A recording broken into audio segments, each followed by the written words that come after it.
우리 에스라서를 지금 계속 강의하고 있죠. 4장에서는 재건의 삽을 든 유다 민족을 향해서 주변 민족들이 도전을 하고 또 시비를 일으켜서 결국 공사가 어떻게 되죠? 멈추어집니다. 중단이 됩니다. 그래서 지난주는 첫 번째 주제가 하나님의 선한 일에는 뭐가 있다? 어려움이 있다. 어려움이 있다. 그리고 사탄은 항상 그것을 어디로부터 공격하죠? 우리를 감정선을 건드려요. 그래서 낙심케 만들고 좌절하게 만들고 힘을 빼죠. 거기에 여러분들이 흔들리거나 넘어가서는 안 돼요. 그래서 공사가 무려 이제 학자들마다 좀 견해가 다르긴 해도 14년에서 20년 가까이 중단이 돼요. 그러니까 이게 뭐 1, 2년 몇 달 중단된 게 아니에요. 꽤 오랜 시간이 중단이 돼요. 근데 오늘 말씀의 제목이 뭡니까? 다시 시작하자. 다시 시작하자. 표현은 우리의 의지를 진흥시키고 또 우리의 결단을 촉구하는 것처럼 제목이 잡혀 있지만 사실 인간에게는 죄송하게도 어떤 때는 다시 시작하고 싶은 마음도 일어나지 않을 때가 있습니까? 없습니까? 많죠. 다시 의지를 일으키고 다시 불꽃을 지피우고 다시 일어나고 싶은 마음이 그 마음조차 없을 때 어떡할까요? 그래서 성경의 모든 부흥의 언저리에는 인간이 주도해서 다시 시작한 부흥이 없어요. 여러분 대표적으로 창세기 35장에 보면 그 34장까지 야곱의 가정은 만신창이가 됩니다. 딸 디나의 사건을 통해서 피비린내 나는 복수국이 벌어지고 아버지 야곱은 딸의 그 위경과는 안중에도 없고 다 이건 나를 해롭게 하는 일이로다. 자기 본위주의적 고백을 토해내죠. 이렇게 야곱의 가족은 만신창이가 되는데 그를 다시 일으킨 분이 누굽니까? 하나님이에요. 우리 창세기 35장을 좀 볼까요? 창세기 35장 자막으로 좀 볼 텐데 좀 띄워주세요. 하나님이 야곱에게 이르시되 일어나. 자, 누가 일으키세요? 예, 하나님이. 모든 참된 부흥의 주역은 인간이 주도했던 적이 없어요. 하나님이 야곱에게 이르시되 일어나 베델로 올라가라. 이 베델은 야곱이 도망길에 하나님의 무엇이 임했던 장소입니까?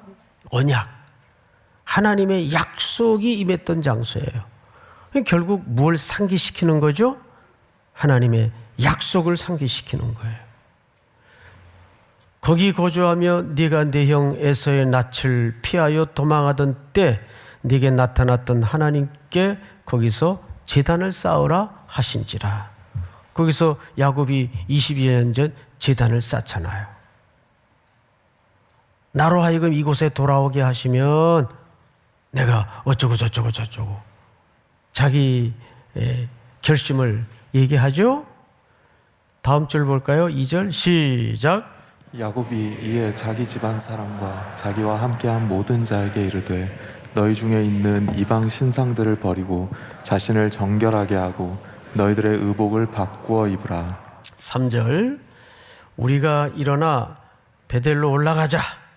내 환난 날에 내게 응답하시며 내가 가는 길에서 나와 함께 하신 하나님께 내가 거기서 제단을 쌓으려 하노라 하매. 다음 절 시작.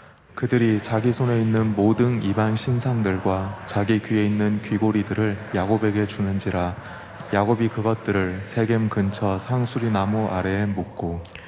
4절을 유심히 읽어보면 야곱의 가정의 영적인 실상이 그대로 폭로가 돼요. 그들은 베델을 떠난 20년의 세월 동안 이방 지역에서 이방인들과 함께 이런 혼합주의적 종교에 심취해 있었어요. 야곱의 집에 이방 신상들과 자기 귀에 있는 귀고리들을, 이거 전부 우상숭배와 관련된 물품들이거든요. 야곱에게 주는지라. 이 누굽니까? 야곱 사람들이에요. 야곱이 그것들을 세겜 근처 상수리 나무 아래 어떻게 했어요? 우리말에는 묻고 그랬는데, 이 타민이라는 말은 타만이라는 말은 사실 감추고 그 뜻이에요. 아직도 야곱스러워요. 그 마지막까지 저 밑바닥에 좀 그래도 이렇게 꿍쳐놓고 싶은, 마지막까지 그 털어내지 못하는 그거를 여기다 그냥 다 포기하고 묻었다는 얘기가 아니라 감추었다 그 말이에요. 정확한 번역은 감추고 다만. 근데 하나님께서 인간을 등을 밀어 붙이는데도 야곱은 그 끈질긴 속내를 감추어요. 자, 우리는 오늘 이 에스라서 5장으로 넘어가면서 하나님이 이 중단되었던 공사를 어떻게 다시 재개시키는가 한번 보도록 하십시다. 자, 5장 1절을 보세요. 선지자들 곧 선지자 학개와 이또의 손자 누구죠? 예. 자, 앞을 잠깐 보실까요? 뭐 학개 선지자는 여러분들이 워낙 잘 알고 계실 거고, 학개 선지자가 학개서를 통해서 계속 강조했던 게 성전 재건의 촉구를 강조하잖아요. 그리고 그 학개서를 들여다보면 뜻밖에도 이 성전 공사 중단이 왜 중단되게 되었는가에 대한 유다인들의 그 속내를 드러냅니다. 아주 요즘 말로 뼈 때리는 이야기를 해요. 그 부분을 우리가 볼 텐데, 또 한 선지자가 누구죠? 스가랴예요.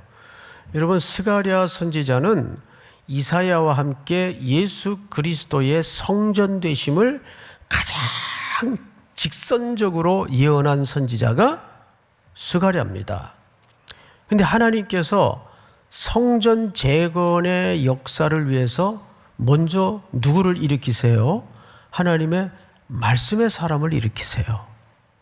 그러니까 하나님은 시대적 부흥을 역사를 우리가 가만히 들여다보면, 우리 기독교 역사를 공부하잖아요. 들여다보면 틀림없이 그때마다 하나님의 말씀의 사람들을 미리 준비시키십니다. 로이드 존스라든지 조지 휘필드라든지 D.L. 모디라든지 이런 사람들이, 말씀에 사로잡혔던 사람들이 시대마다 준비되었기 때문에 그 당시에 피폐해가던 시대가 말씀으로 다시 불꽃을 지피는 하나님의 준비를 볼 수 있는 거예요.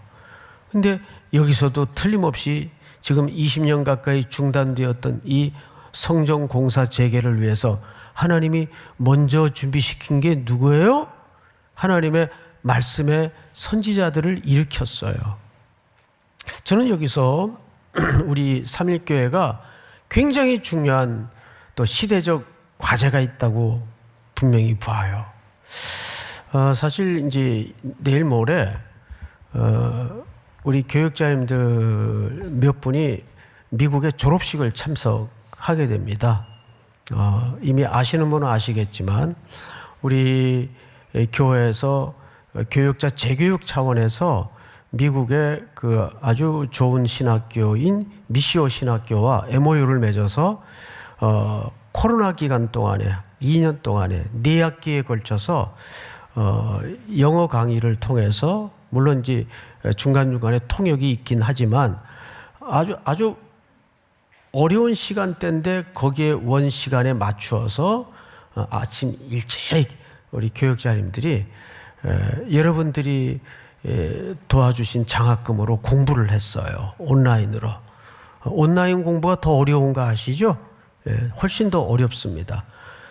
그리고 그쪽에 교수님들이 얼마나 열의를 다해서 정성껏 강의를 하셨는지 정말 놀라울 정도고, 야, 이게 진짜 하나님이 도와주지 않았다면 어떻게 이럴 수 있었을까. 제가 왜 이 말씀을 드리냐 하면, 이제 형편상 가지 못하는 분도 계시지만 가능하면 학교에서 오프라인 졸업식에 좀 참석해 달라는 요구가 있어서 이제 내일 모레 졸업식에 다 가게 됩니다. 참 감동스러워요. 야, 이 지역교회 한 교회에서 그 섬기는 부교역자들을 이렇게 공부시켜서 또 좋은 강의를 통해서 양육을 한다는 게, 이게 사실은 한 교회가 하기에는 쉽지 않은 과정이고 쉽지 않은 열매입니다. 제가 일찍이 이제 우리나라 아주 초대형 교회에서 부목사 생활을 했잖아요. 3년쯤 넘어가니까 머릿속에 안 그래도 공부를 못하는데 깡통 소리가 탱탱 나더라고요. 너무 바빠가지고 새벽 4시에 나가서 11시 이전에 들어간 날이 손에 꼽을 정도로 1년 내내 소모가 되는 거예요. 그러니까 소모품이에요. 정말 책 한 자 읽을 시간이 없었어요. 마음에 위기가 와요. 그때 이러다 죽겠다 진짜. 내가 사역자냐 목회자냐 이것도 헷갈리는 거예요. 내가 그냥 일하는 사람이냐 영혼을 돌보는 사역자냐, 이 정체성이 혼란이 오더라고요. 그래서 그때 제가 공부의 은사도 없으면서 미국의 여러분들의 도움으로 교회와 또 여러 성도들의 도움으로 공부를 할 수가 있었어요. 그때 그 짧았던 일정이었지만 제 평생에 아주 중요한 몇 가지 기초를 놓았어요. 여러분, 우리 삼일교회는 이것저것 감당해야 될 순종이 많지만 특별히 죄송하지만 한국교회 대부분의 문제의 80~90%가 여러분 목회자 문제인 거 아시죠? 죄송하지만 대형교회, 소형교회, 중형교회 할 것 없이 한국교회 대부분의 문제의 핵심에는 80~90%가 저희들의 문제입니다. 그래서 우리 삼일교회는 이 건강한 교회를 개척하는 것도 중요하지만 그 못지않게 건강한 인재를 양성하는 것이 또 하나의 과제예요. 거기에 여러분들이 드린 헌금으로 이번에 그렇게 큰 소중한 열매가 있었습니다. 이제 다녀오면 졸업식 참석하고 이제 돌아오면 사정상 가지 못했던 분들과 함께 특별히 저녁 예배 시간에 좀 우리 성도님들에게 그 은혜의 간증을 좀 나누려고 합니다. 잘 다녀올 수 있도록. 대부분 지금 미국 처음들 가요. 그래가지고 들떠 있어요. 참 기쁜 일이죠. 얼마나 감사한 일이에요. 그런 의미에서 이 자리를 빌려 참 우리 삼일교회 성도님들에게 고마운 마음을 대신 전합니다. 하나님은 그 시대를 위해서 먼저 준비하는 게 바로 주의 종들이에요. 좋은 말씀에 잡힌 종들을 준비해서 그 시대를 일으킵니다. 결국 이것도 누가 주도하시는 거죠? 하나님이 여러분들을 통해서 주도하시는 거예요. 여러분들이 하나님 앞에 드린 헌금이 그렇게 사람을 길러내고 사람을 양육하는 데 쓰임 받는다면 뭐 건물 몇 개 짓는 것도 의미가 있지만 그 못지않게 소중한 의미가 있지 않겠어요? 자, 이렇게 준비된 사람들이 결국 유다 백성들에게 하나님의 말씀을 전하기 시작합니다. 1절을 잘 보세요. 선지자들 곧 선지자 학개와 이도의 손자 스가랴가 이스라엘의 하나님의 이름으로 유다와 예루살렘에 거주하는 유다 사람들에게 뭘 했다고 되어 있어요? 예언을 했다. 예언을 했어요. 자, 그런데 예언이라는 말은 단순히 미래에 일어날 일에 대한 것도 물론 내포하지만 이 말은 하나님의 말씀을, 하나님의 이름을 대신해서 전한다, 이런 뜻이에요. 근데 여기에 좀 아쉬운 게 뭐냐 하면 우리말 성경에는 번역상 하나 좀 생략된 게 있어요.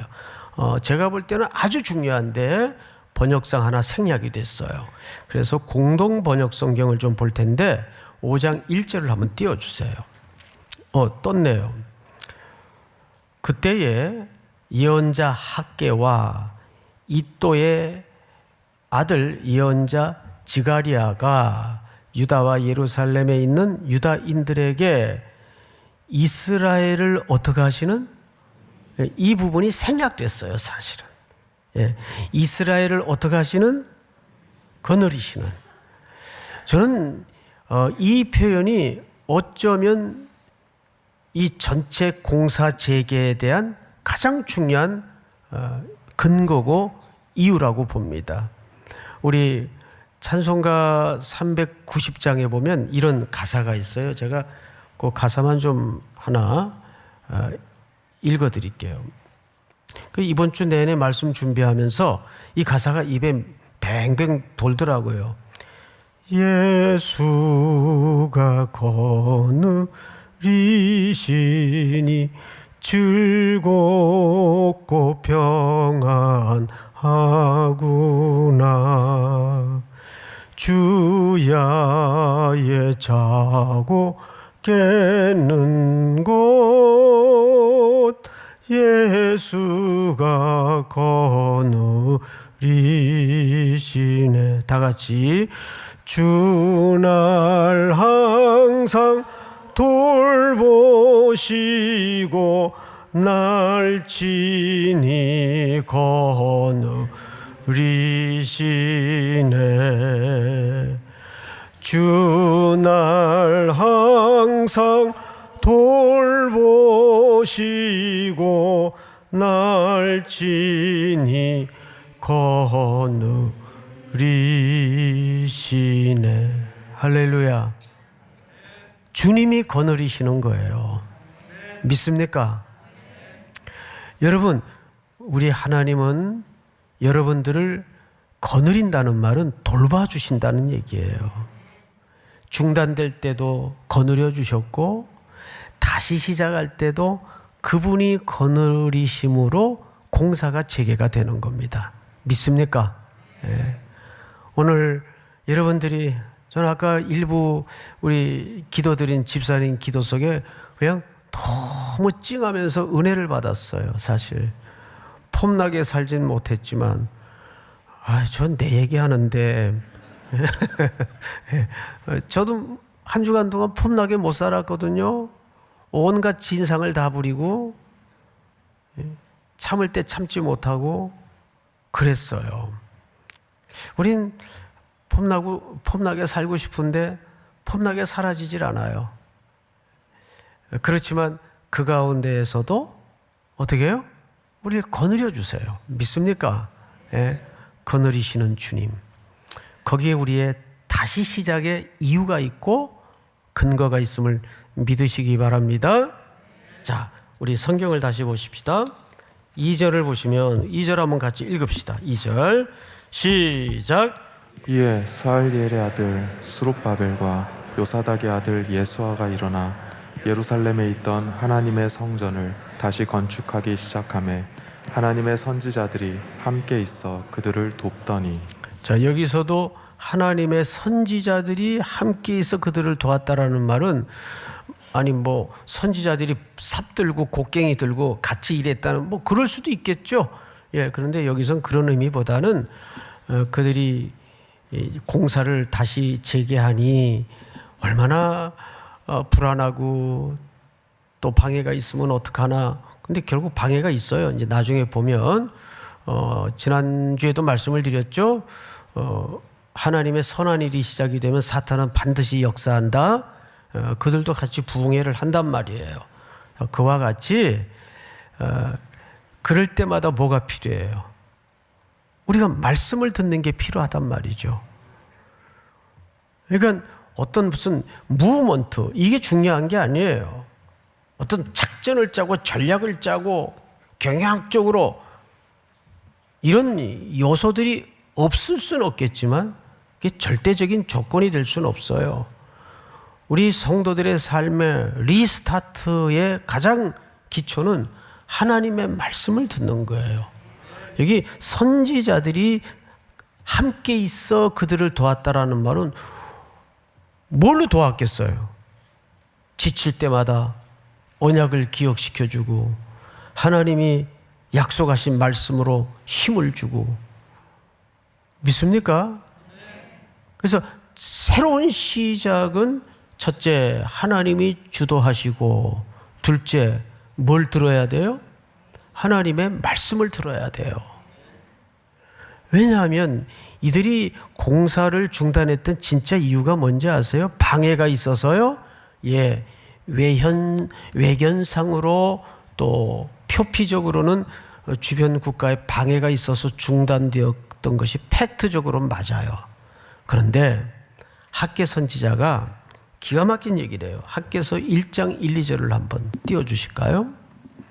학개 선지자가 하나님에 의해 일으켜져서 다리오 왕 제2년 6째 달 곧 그 달 초하루에 여호와의 말씀이 선지자 학개로 말미암아 스알디엘의 아들 유다 총독 스룹바벨과 여호사닥의 아들 대제사장 여호수아에게 임하니라. 이르시되, 다음 절 시작.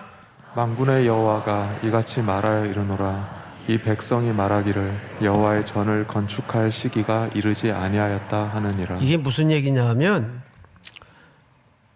이봐 이거 안 되겠어. 이렇게 주변 국가에서 이렇게 뭐 동네에서도 뭐라 그러고 시끄러우니까 아직 때가 아니야. 이게 뭐죠? 신학적 합리화예요. 다우리는 그때 뭐라고 핑계를 하냐면 하나님의 때가 아닌 것 같아. 그렇게 얘기할 수 있죠. 이게 신학화 작업이에요. 역사적으로 이런 사례가 어마어마하게 많습니다.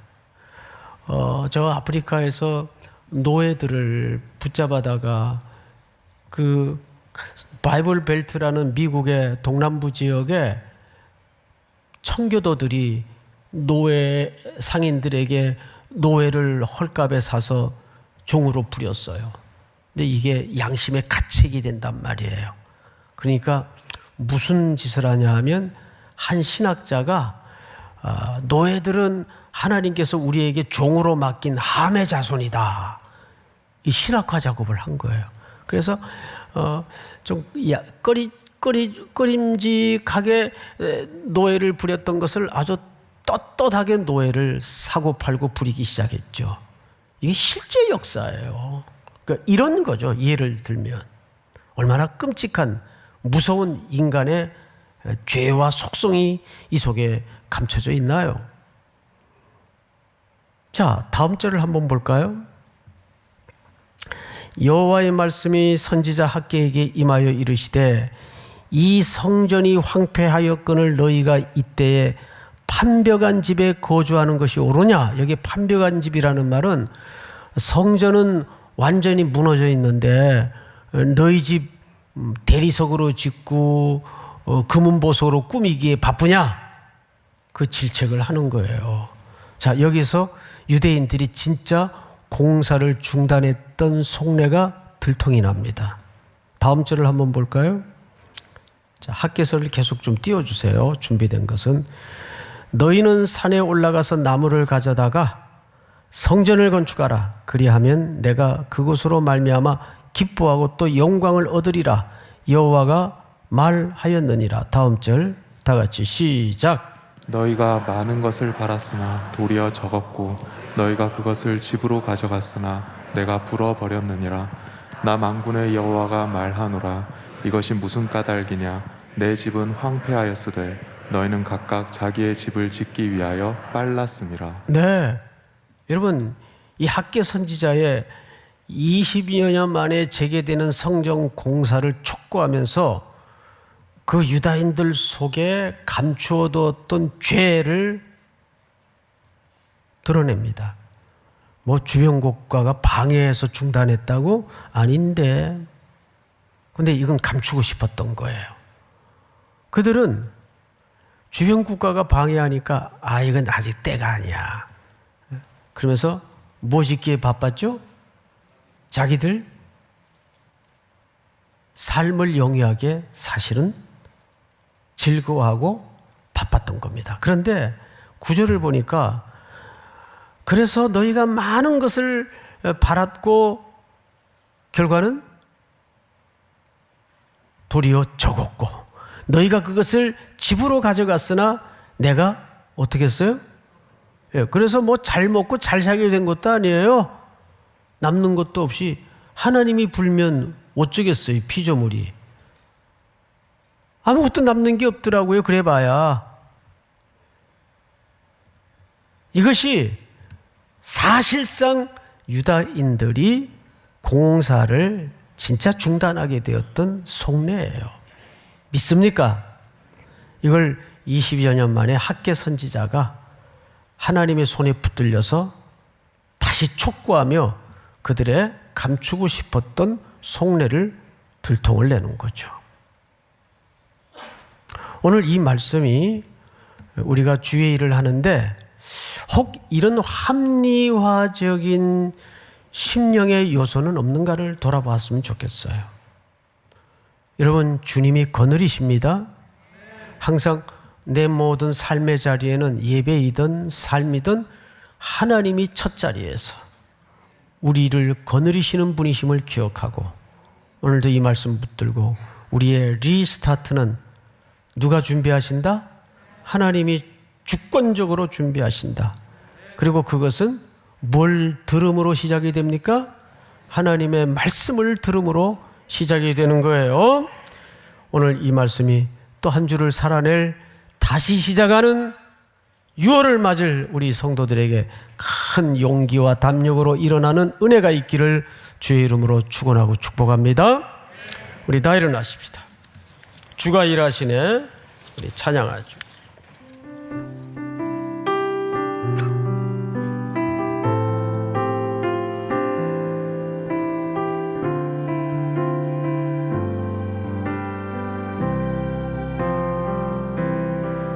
날이 저물어 갈 때 빈들에서 걸을 때 그때가 하나님의 때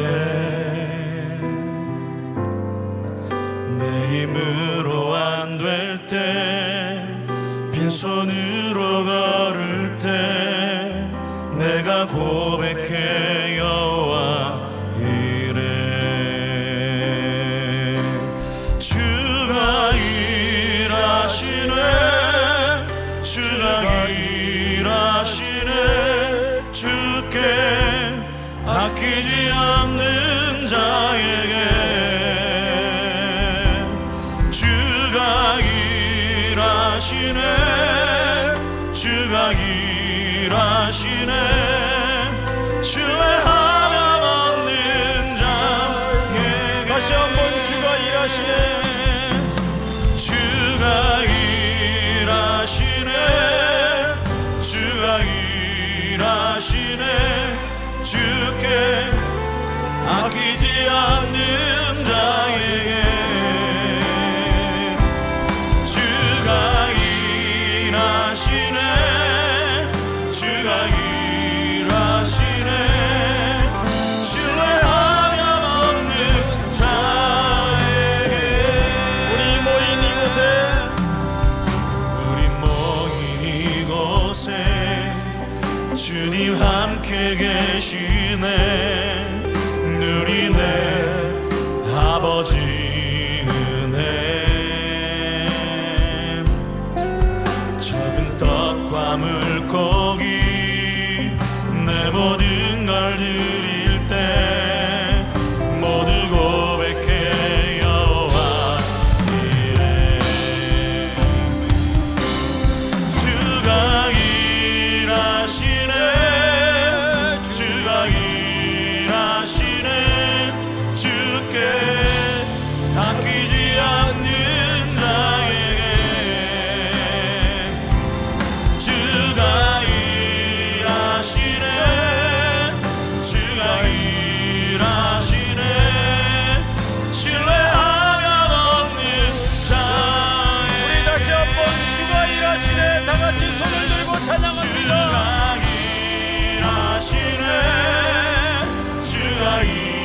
일하시네 주께 아끼지 않는 자에게 주가 일하시네 주가 일하시네 신뢰하여 없는 자에게. 하나님, 오늘 주신 말씀 앞에 다시 한번 지친 발걸음을 일으킵니다. 다시 걷게 하시고 다시 오르게 하심을 믿고 감사를 드립니다. 또 2년에 걸쳐 온라인으로 열심히 공부한 귀한 교육자들을 성도들의 순종과 헌신을 통해 키워주시고 공부시켜 주심을 진심으로 감사합니다. 이렇게 성도들의 귀한 열매를 2년여 만에 보게 하심도 감사합니다. 주님이 하셨고 주님만이 영광이 되는 귀한 열매가 되도록 함께하여 주시옵소서. 다시 교육받은 우리 목사님들이 건강한 목회자가 되게 하시고 하나님의 손에 신실히 붙들리는 말씀의 사람들이 될 수 있도록 함께하여 주시옵소서. 병들고 망가진 이 한국교회 소망을 준비하는 복된 이유가 되도록 붙잡아 주시옵소서. 또 한 주간 살아낼 모든 성도들의 일상에도 주님이 불꽃 같은 눈으로 거느려 주시옵기를, 돌보아 주시옵기를 간절히 바라옵고, 지금은 우리 구주 예수 그리스도의 은혜와 하나님 아버지의 사랑과 성령님의 교통하심이 머리 숙여 경배하는, 사랑하고 사랑하고 사랑하는 귀한 우리 3일의 청년들, 성도들, 해외, 군에 멀리 출타해 있는 가족들, 복중의 생명까지 영원토록 함께 있을지어다. 아멘.